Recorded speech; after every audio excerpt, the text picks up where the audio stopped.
चलिए एक मैं बहुत ही सुंदर स्टोरी आपके साथ में रख रहा हूँ, ध्यानपूर्वक सुनिएगा। बहुत ही सुंदर कहानी है भगवान की, ईश्वर की। इसका जो हेडलाइंस है, इसकी जो शीर्षक है, वह शीर्षक है सच्ची भक्ति करने वाला भगवान के सामने किसी तरह की शर्त नहीं रखता, सिर्फ भक्ति करते हैं। यानी कि जो सचमुच में भक्त वत्सल होता है, जो ईश्वर में विश्वास रखता है, जो कार्य करता है, उसे किसी प्रकार की शर्तों से नहीं बांधा जा सकता। चलिए ध्यानपूर्वक इस कहानी को सुनिएगा। देखो, भक्ति करते समय भगवान के सामने किसी भी तरीके की शर्त नहीं रखनी चाहिए, जबकि अधिकतर लोग भगवान से पूजा पाठ करते समय कुछ न कुछ चीज़ों को डिमांड करते हैं, कुछ न कुछ चीज़ों की मांग करते हैं। इस संबंध में एक बड़ा ही कथा जो है से प्रचलित है।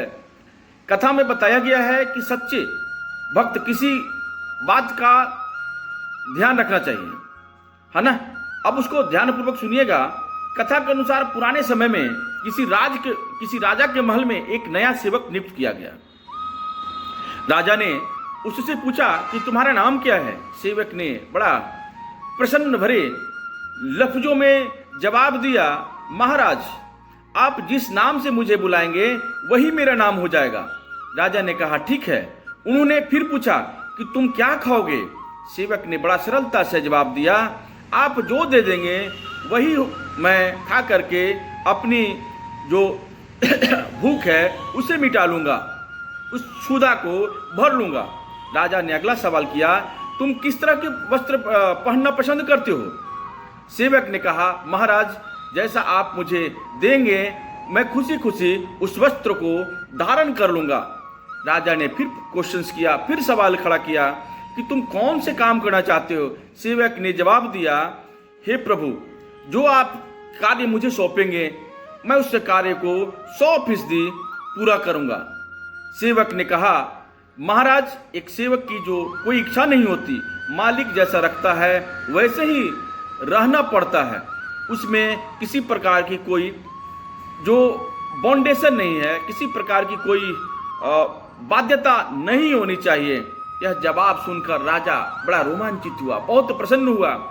यह जो जवाब जो था उसकी हृदय को चीर दिया उस राजा का। राजा चूंकि बड़ा ही न्यायोचित राजा था, राजा बहुत ही शांत प्रवृत्ति का राजा था, तो जब ये सारी बातों को ध्यान से सुना तो बड़ा प्रसन्न हुआ। उसकी जो सारी जो दुविधा थी वह दुविधा नष्ट हो गया।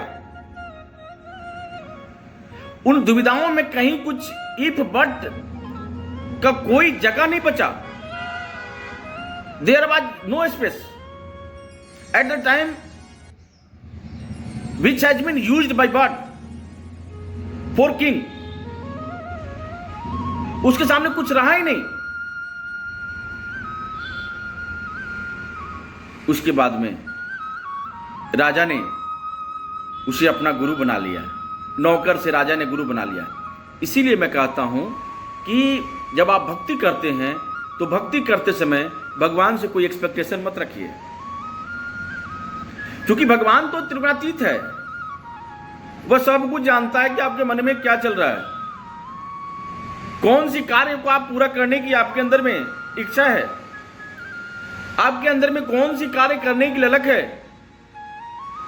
कौन सा एक्सपेक्टेशन है, कौन सी चीजें हैं जो आप कर नहीं पा रहे।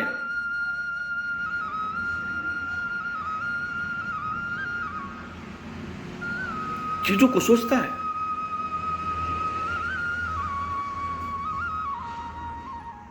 तो सोचिए, जब इस प्रकार का उत्तर उसने दिया, उस सेवक ने अपने राजा के सामने, हे राजन, आप जो जो भी आदेश करेंगे हम उस आदेश से बंधे हुए हैं और हमारी यहां पे कोई इच्छा नहीं है, क्योंकि मैं आपके यहां काम करने के लिए आया हूं। और एक कर्मयोगी का एक ही कर्तव्य है कि अपने जीते जी अपने मालिक के लिए उसकी एक्सपेक्टेशन को पूरा करे। तो इस छोटी सी कहानी से हमें यही सीख मिली कि भक्ति करने वाले को सिर्फ भक्ति करनी चाहिए। इस कहानी से हमें क्या सीख मिली कि जो व्यक्ति भक्ति करता है उसे सिर्फ भक्ति करनी चाहिए। भगवान के सामने किसी तरीके का शर्त रखने से बचना चाहिए।